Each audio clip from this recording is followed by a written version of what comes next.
Hi there. I'm so happy to be here tonight. I am Dr. Shiroko Sokitch, owner of Heart to Heart Medical Center and the author of the book, Healing When It Seems Impossible: 7 Keys to Defy the Odds. And today I'm going to talk to you about getting ready for a disaster. And nobody ever wants to have a disaster, but you have to admit we've all had a lot of them lately. My office is in Santa Rosa, California, where we've had fires every year for the last 4 years. Some sort of major disaster within a short distance of where our offices are, our homes are. In 2017, 6,000 people's homes burnt down. And so getting ready for disaster really is something that we all need to do. And especially where so many of my clients lately have been talking about, fire season. It's terrible to think about spring and summer and then fire season, instead of having these wonderful seasons where the weather changes and it's beautiful. We have a season where things get smoky and hot and dangerous. And tragic as that is, we all want to be ready for it. And then, there are other communities where there are hurricanes and flooding fairly consistently. Just a month ago, there was a big flooding incident in Germany, which had never happened before. So a lot of disasters have been occurring in people's lives. And so I, a few years ago, hosted an event called the Disaster Summit, or Disaster Recovery event. And I interviewed a whole bunch of people who talked about different elements of recovering from disaster and what to do. And one of the people that I interviewed was a woman who is the leader of an organization, or one of the workers in an organization called Do One Thing. And their whole purpose is to have you be ready for disaster by just doing one little thing at a time. And they have like a 12-month plan where you can do every month, you can do one thing every month to get ready. Today, I'm going to talk about the go bag because personally, I've had a hard time getting my own self ready to have a go bag. But at home, I always have I have all my documents in a bag ready to go with some cash, and I have a bag of clothing that's ready to go in case I ever have to evacuate from my home, and a few other things that need to be done. And so I'm going to just show you my bag. It's just a big backpack, and I have in here my passport and some other documents, copies of documents. Another way to do this is to store your documents in a safety deposit bank in the bank, and then you can create copies. You can actually, on your cell phone, there are apps where you can store copies of all of your important documents, and then all you have to remember to take is your cell phone. And of course, these days you want to make sure if you've had a vaccination, you have your vaccine card with you. So you want to carry all your important documents, or you want to have access to all your important documents in a place that's safe. Now here, when the fires occurred, it wasn't safe to keep your things in a safe because the temperature of the fires these days is so hot that a home safe would melt, and all the things in it would melt. And that is what happened to many of the people that I worked with who lost their homes or who had their items in a safe. They weren't safe in their safe. So a home safe is not a place, if you're in a fire zone, for something to be kept. Other things that you want to make sure that you have is you want to have a set of clothing, maybe a warm blanket, something comfortable, and some snacks. And you want to keep all that in one place in case you ever have to evacuate. Now, some areas where evacuation is fairly common, like here, we've had episodes of, like last year, I think some of my patients had to evacuate 3 times in the year, within a couple of months. And so they had their stuff in their car, and they kept it there ready to go. at all times. And so that might be something that during a certain time of year, if there's a higher danger of certain disasters occurring, that you're always ready to go and that you always have stuff with you. One of the very most important things to have on hand is you want to make sure that you have a little set of any medications or important supplements that you take. You want to have a little package of those ready to go. One of my clients had to evacuate twice last year and then the year before, and he takes a lot of supplements that he really depends on, and for 3 weeks wasn't able to take them, and it made a difference in his health. And so you want to make sure that during a calm period of time that you gather all the supplements that you might take, as if you were going on a trip, that you might have supplies that last you for a week or 10 days, and have them packed up and ready to go. And then every 6 months, or at least every year, you want to change those out. So like if you have snacks sitting in your bag and supplements and medications, you don't want to keep those sitting there indefinitely. You don't want to, because they do get old, and you want them to be at their optimum freshness. So probably every 6 months is a good way to go with being prepared. Another thing that's really important is if there is a disaster of any sort, like a hurricane or flooding or fire or earthquake or something like that, where we could lose electricity. And actually, again, here in this area, we have had disasters where the power goes out, or even if it's not currently a disaster, they do these rolling blackouts where we don't have power for days. A couple years ago, I had no power in my home for 3 days. Some of my clients had no power in their home for like 3, 4, 5, 6 days. And then you have to have water on hand to make sure that you have enough. And what is recommended by the Do One Thing website, and they have a great handout that you can get for free if you go to their website. And I've put a link right here so that you can click on that to find their information. It's really good information. And they tell you all the different levels of what to do, and they lay it out for you, like do it this for 1 month and then do this for 1 month, and so that you get everything together in a sort of leisurely manner.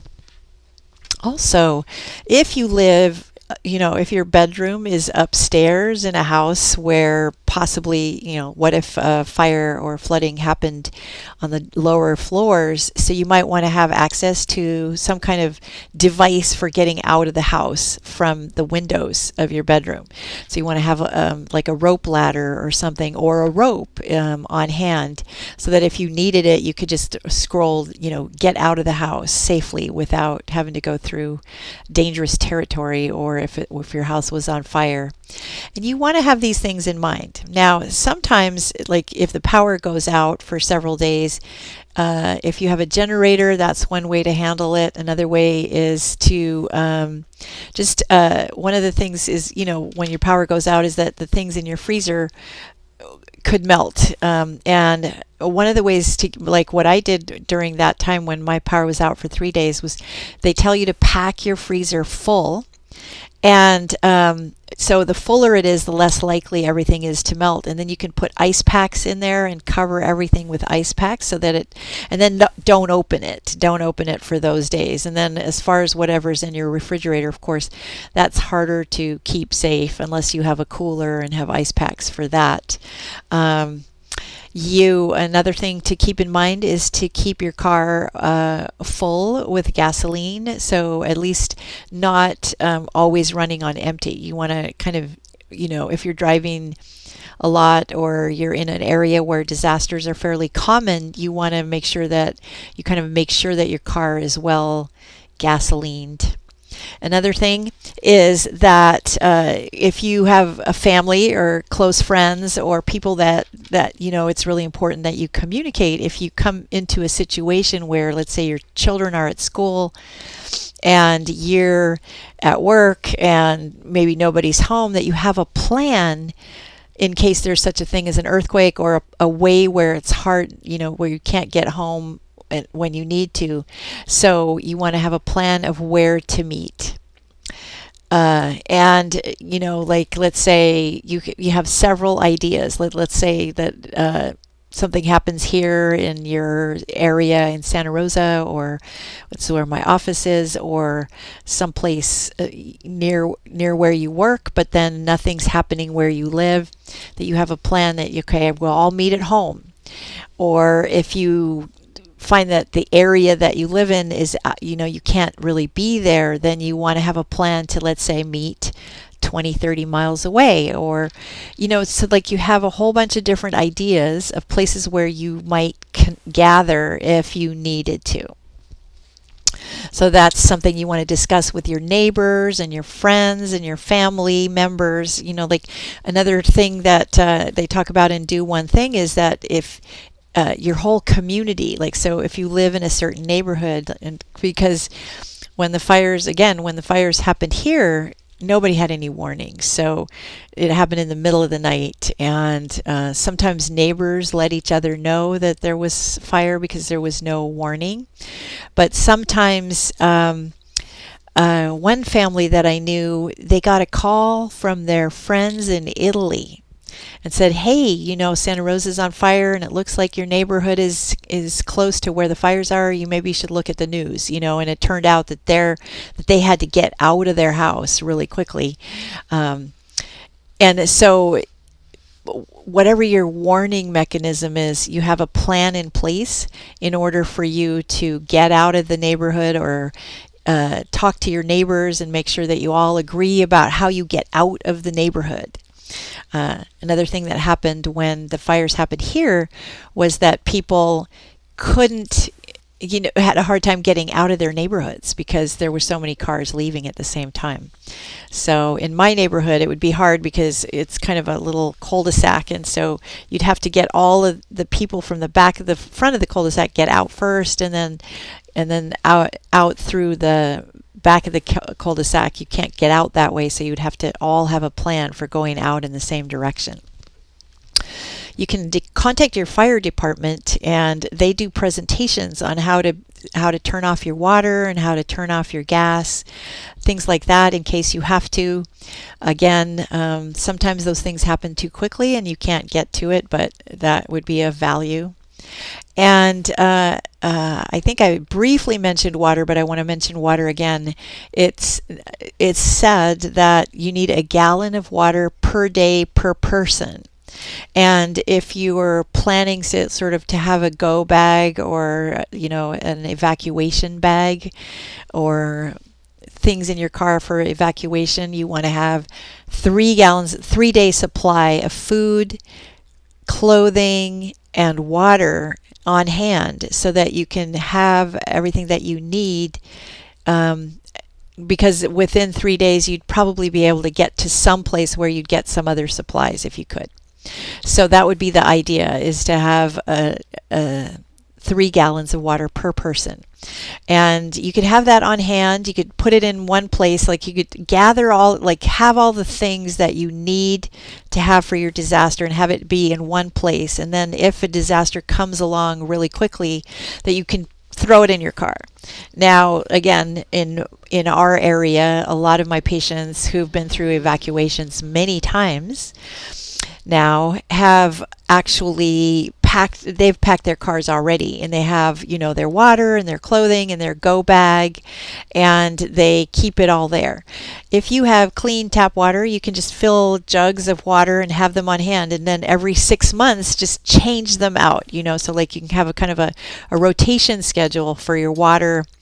And since we're in drought here, again, you could use that water to water your plants at some, if you don't end up having to use it if you get evacuated. But in general, you just want to make sure that whatever it takes to feel safe.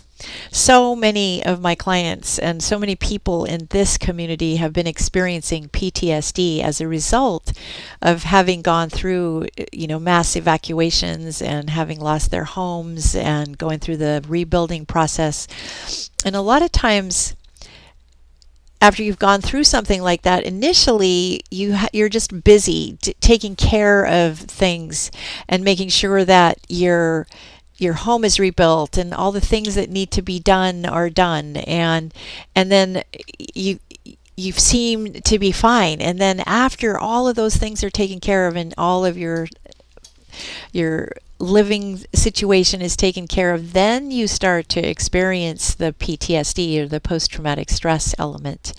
And so there's just one more thing that I'm just going to talk about a little bit, which is in case you are beginning to experience some of those things. There's an event going on this weekend. It has actually been going on for the last week. It's called the Biology of Trauma. And